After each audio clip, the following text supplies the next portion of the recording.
Hello again, my name is Magnus Holberg, and I'm gonna do the second part, the second video of a short introduction to water. And last time we did some history.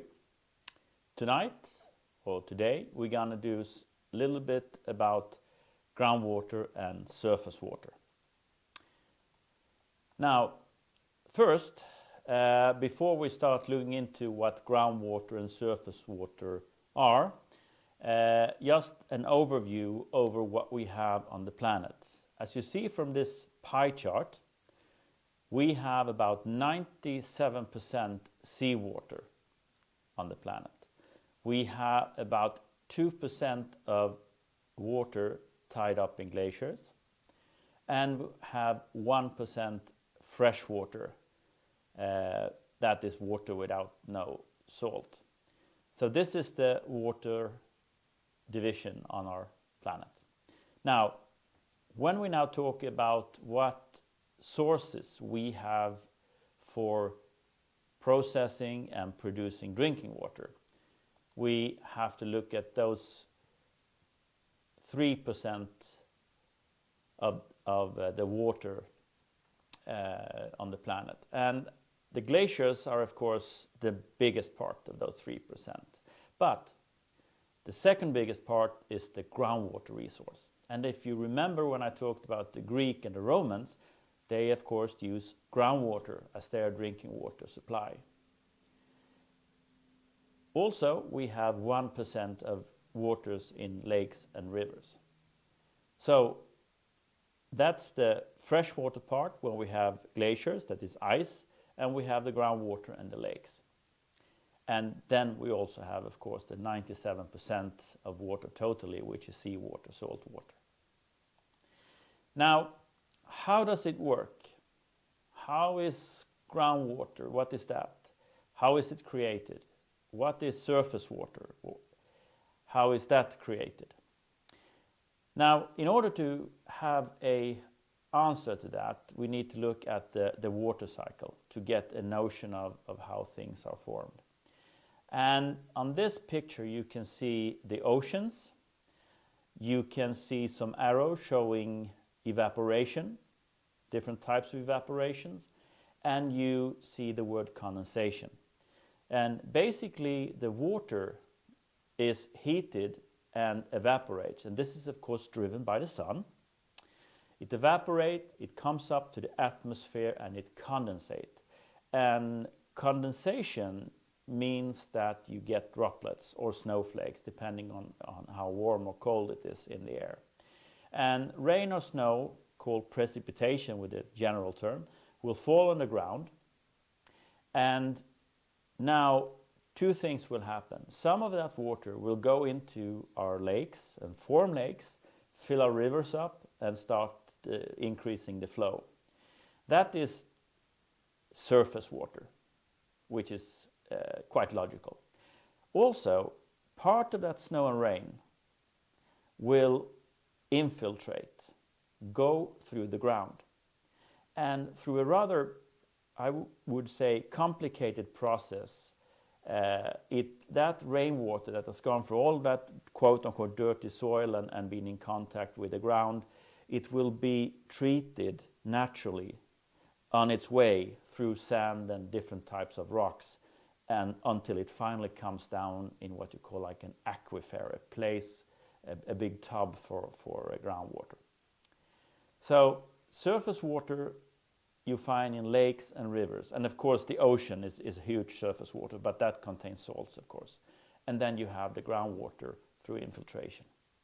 So, in general, what are these water types in regard to quality?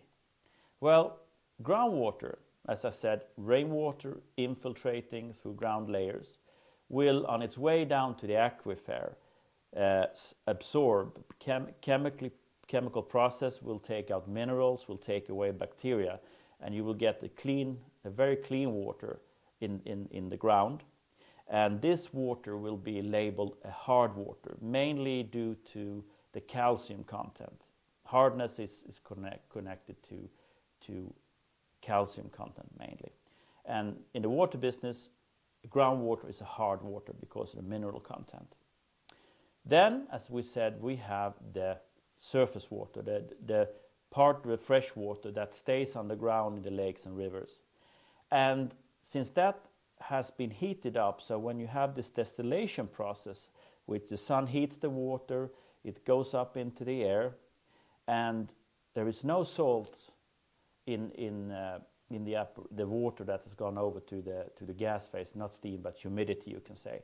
So the rainwater will be very low in minerals, and also when it comes down to the ground, it will get organic material when it flows down the ground and some bacteria, but minerals, the surface water will be very low on, and that is called a soft water in how should I say, water terms, so to speak.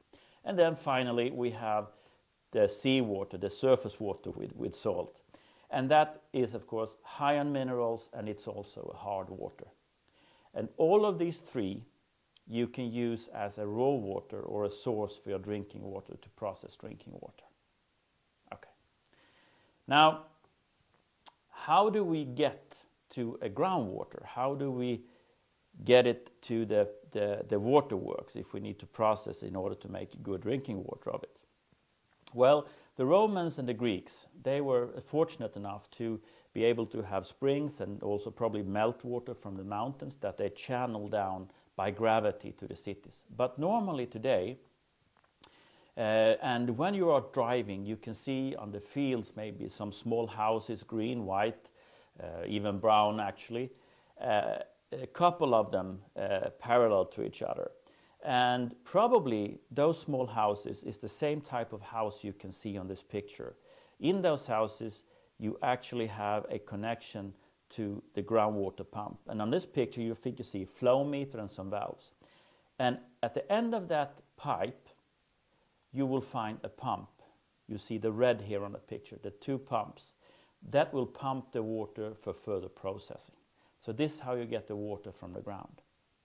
Now, next question, how do you get the surface water to further processing to the waterworks? Well, it's actually not different. It's just you go deeper when you go to groundwater. When you have a surface water intake, what you have is a pipe from the lake, and then you have some sort of a screen or a sieve to take away fishes or some, well, things that could get into the pump and actually, well, not destroy, well, destroy and plug it. So pumping, same principle, you need a pump to pump into the waterworks for further processing. Now, just as a closing thing, I just wanted to compare some parameters between surface water and groundwater. And this is, how should I say, not all parameters. There are much more, but these are one of the most important ones, or several of the most important ones. You have temperature and surface water. You have summer, you have winter. Of course, the temperature will vary, and if it's a very shallow lake or a river, it will of course get very much warmer in the summer, maybe over, well, 20, 25 degrees, depending on where you are. And in the wintertime, very cold. Groundwater is kind of stored in a cooler below ground. So the temperature in groundwater doesn't vary. It's very stable, which for processing is actually not too bad. And also, there are other things that are very good with a stable, low temperature water. Organic material, or as you see here in the table, the three letters COD, and COD is actually a measurement, a chemical measurement of how much organic material there is in the water. And since surface water has been underground and flown over different types of ground, maybe woods, farming fields, houses, gardens, it will carry a lot of organic material with it. But the groundwater, and as I said, the treatment process through the infiltration, or the infiltration process, will clean the groundwater. And normally you can find probably around 1 or very low, 1 to 2 milligrams per liter COD in groundwater. But usually, if it's a good groundwater, you will have probably around 1. Depending on where it's connected to in the ground, it might be a little bit higher, but the good groundwater probably closer to 1. And for the surface water, it might be as high as, well, 30, 35. Now, hardness, again, hardness is connected mainly to the calcium content in the water, and surface water being a very quick rainwater going down, it will be very low. Groundwater, as I said, infiltration process will absorb minerals, calcium, and that will create a much harder water. Well, well above 25 sometimes. Iron, manganese, surface water, very low. Groundwater can be rather high. Maybe 1-2 milligrams per liter, sometimes even 12 milligrams per liter for iron, but that's very high. Bacteria, again, the reason for that, surface water going over all kinds of different surfaces with different activities, and the trees when it decomposes, that decomposed material contains, of course, lots of bacteria that's in there, good and bad bacteria, of course. So the surface water will have elevated concentration of bacteria. The groundwater, infiltrated, good process, will be bacteria-free if it's a good groundwater. That is not always the case, but in general, if it's a good, uncontaminated groundwater, it's free from bacteria. So some of the more important parameters here as a comparison between surface water and the groundwater. Now, short summary, 97 versus 3%. 97% is seawater, ocean water, which contains salt. Then we have the 3%, which 2% is glaciers, and the 1% is the fresh water that is available for us to produce drinking water. And groundwater made up, of those 3%, made up about 30%. And the surface water, or the fresh water, lakes, rivers, was about 1% of that's fresh water.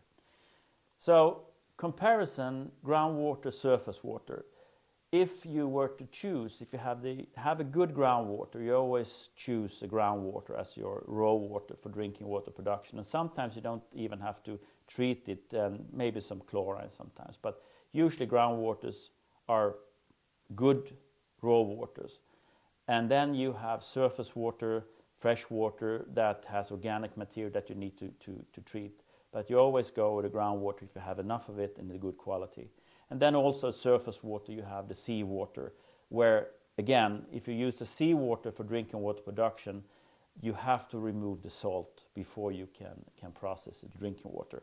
And removing the salt, it's not a, complicated process. I have to be careful there, but it's a conventional process where you remove the salt from seawater, but it's a little bit more costly. But you can make drinking water from groundwater, from freshwater, surface water, and seawater. Now, before I close, I'm just gonna have a historical review in regard to the oldest treatment process for surface water, which actually came or started in Scotland in about 1830 or 40 sometime. And it's called slow sand filtration. And basically what you do is you have water going through fine sand particles, and you can see in the picture here, you see the sand, and also you have a picture where you have water in the slow sand filter. But in that sand, it will create a natural biology with very nice and good bacteria that will eat organic material and eat other bacteria.